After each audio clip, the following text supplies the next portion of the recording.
Партиячылардын бай практикалык тажрыйбасы декларативдүү эмес, өлкөнү өнүктүрүүнүн реалдуу узак жылдарга ишке аша турган программасын иштеп чыгууга мүмкүнчүлүк берди.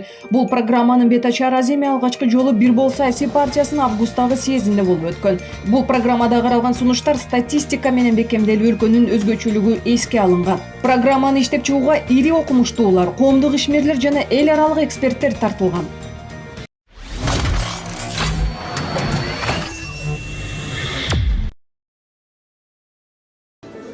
Анализдин жүрүшүнө Бир Бол партиясынын программасын ишке ашырууда Кыргызстан дээрлик бардык тармактарда кыска мөөнөттө өнүгө алары аныкталган. Ошондуктан стратегиялык документ Элбирстин секириги деп аталган. Башкача айтканда, бул коопсуздуктагы, маданияттагы, билим берүүдөгү, калкты социалдык жактан коргоодогу жана башка тармактардагы системалуу өзгөрүүлөр менен коштолгон экономикадагы алдыга озуп чыгуу.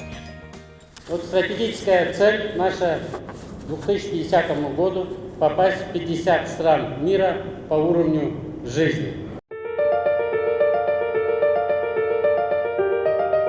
Бул кадамдар Кыргызстан 2050-жылга чейин дүйнөдөгү өнүккөн 50 өлкөнүн катарына кирүүгө, ал эми 2020-жылга чейин ички дүң продукцияны 2 эсеге, пенсияны, бюджеттик кызматкерлердин айлык маянасын 2 эсеге көбөйткөнгө жана жылына 70 000 жаңы жумуш орундарын ачканга мүмкүнчүлүк түзөт. Бирок эң башкысы, бул карапайым жарандардын турмушун түп тамырынан бери өзгөртөт жана жарандардын турмуш шарттарын 2 эсеге жакшыртат.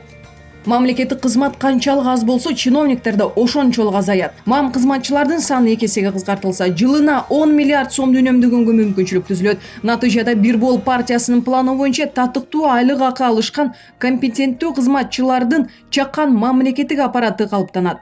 Коррупциянын себептери жоголот.